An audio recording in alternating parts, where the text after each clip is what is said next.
कांग्रेस सरकार ने गरीब, मध्यम वर्ग, इन सब का ध्यान रखते हुए कीमतों को काबू में रखने के लिए कि हमारे आपकी जेब पर ज्यादा बोझ न डालें, सब्सिडी दी। 2012-13 में एलपीजी पर कांग्रेस सरकार जो सब्सिडी देती थी वो थी 39,558 करोड़ रुपए की। 2013-14 में कांग्रेस सरकार जाने से पहले का आंकड़ा है, 46,458 करोड़ की सब्सिडी दी थी। The Congress party when it was in power ensured that the burden of prices, high prices, does not fall on the middle class or on the poor section of the society, and therefore there was a subsidy in place on cooking gas. In 2012-13, the subsidy bill on LPG was 39,558 crores, and before we demitted office in 2013 and 14, the subsidy on LPG went up to 46,458. This is the data as far as our government was concerned. ये आंकड़े हमारी सरकार। अब मोदी सरकार आई, आते ही बड़े बड़े नारे दिए, गिव अप योर सब्सिडी, पूरे विश्व में डंका बजाया अपना कि साहब हमने देखिए इतनी बड़ा एक आह्वान किया और लोग मान रहे हैं हमारी बात। 2015-16 में वो सब्सिडी जो हम छोड़ के गए थे 46,458 करोड़ की, वो घटाकर 18 करोड़ कर दी, और 2016-17 में वो जीरो, शून्य। अब हम मार्च से लेकर अब तक 37 दिन हो गए इस वित्तीय वर्ष की, अभी तक आपको अंडर रिकवरी और सब्सिडी के आंकड़े नहीं दिखे होंगे, जारी ही नहीं किए, क्योंकि कुछ है ही नहीं दिखाने के लिए। और लगातार आप वजन, बोझ मिडिल क्लास के ऊपर, गरीब तबके के ऊपर डाले चले जा रहे, जबकि यह आंकड़े स्पष्ट हैं कि जो 23 करोड़ लोगों को यूपीए ने गरीबी रेखा से ऊपर उठाया था, ना केवल वो 23 करोड़ वापस गरीबी रेखा के नीचे चले गए हैं, 14 करोड़ उसमें और बढ़ चुके हैं।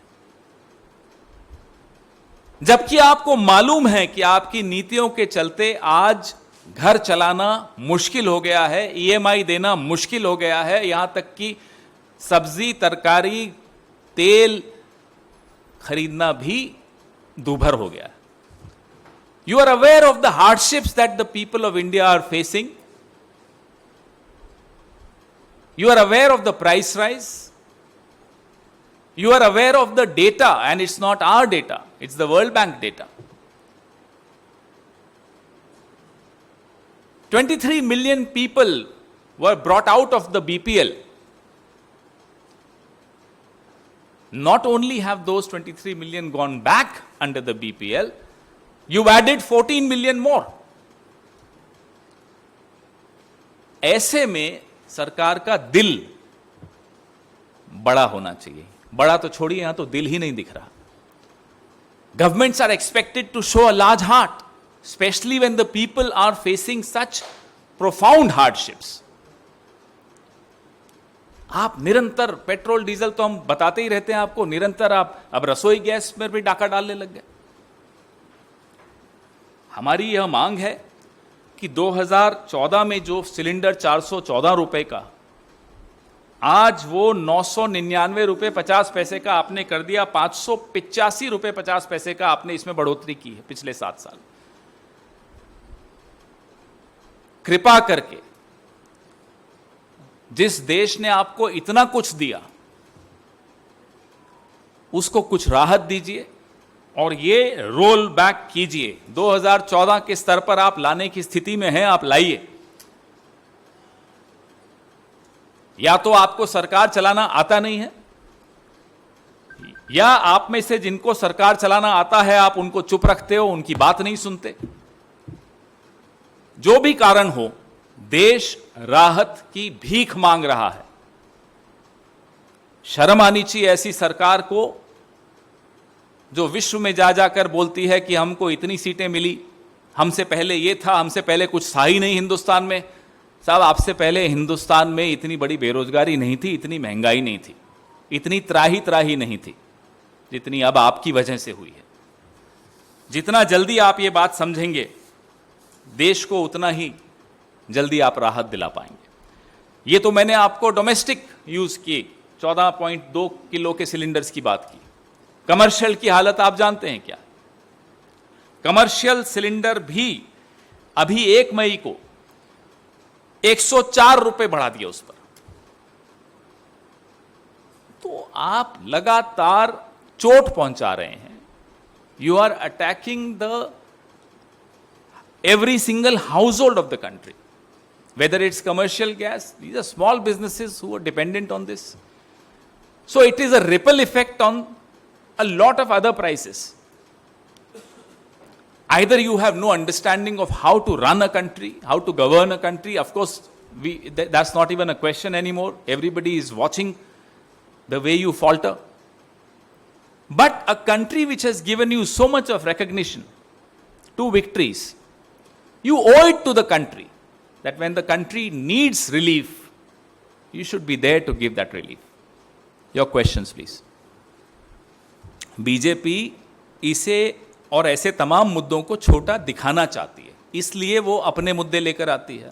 पिछले 7 साल में बीजेपी ने इन मुद्दों से बचने के लिए और अपने आप को बचाने के लिए हमारे और आपके शब्दकोश में हर साल नया शब्द डाला। टुकड़े टुकड़े गैंग, लव जिहाद, झटका हलाल, हनुमान चालीसा वर्सेस अजान, बुलडोजर, ये तमाम मुद्दे क्यों खड़े किए जा रहे हैं? हजारों साल से ये सभ्यता है, सैकड़ों साल से हम इकट्ठे जी रहे हैं। आज क्या आवश्यकता पड़ गई कि जो सरकार में बैठे हैं वही समाज को अशांत कर रहे हैं? क्योंकि अगर वो ये मुद्दे नहीं उठाएंगे तो समाज इनके विरुद्ध अशांत हो जाएगा, इन मुद्दों पर अशांत हो जाएगा।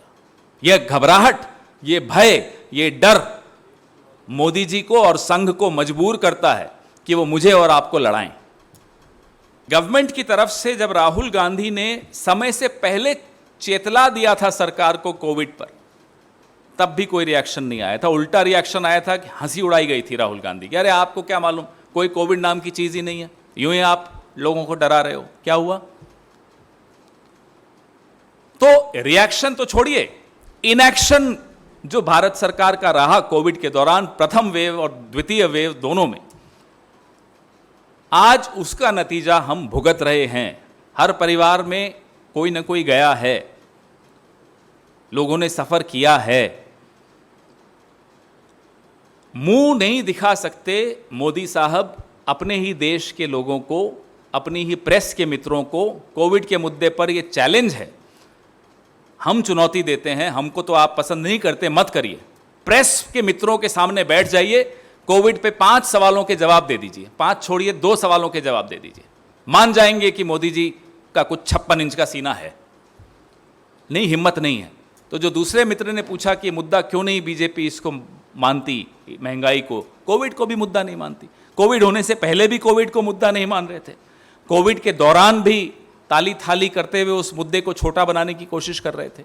कोविड के बाद जब इतने लोग चले गए, तब उस मुद्दे को दबाने के लिए फिर वही शुरू, हिंदू मुसलमान शुरू।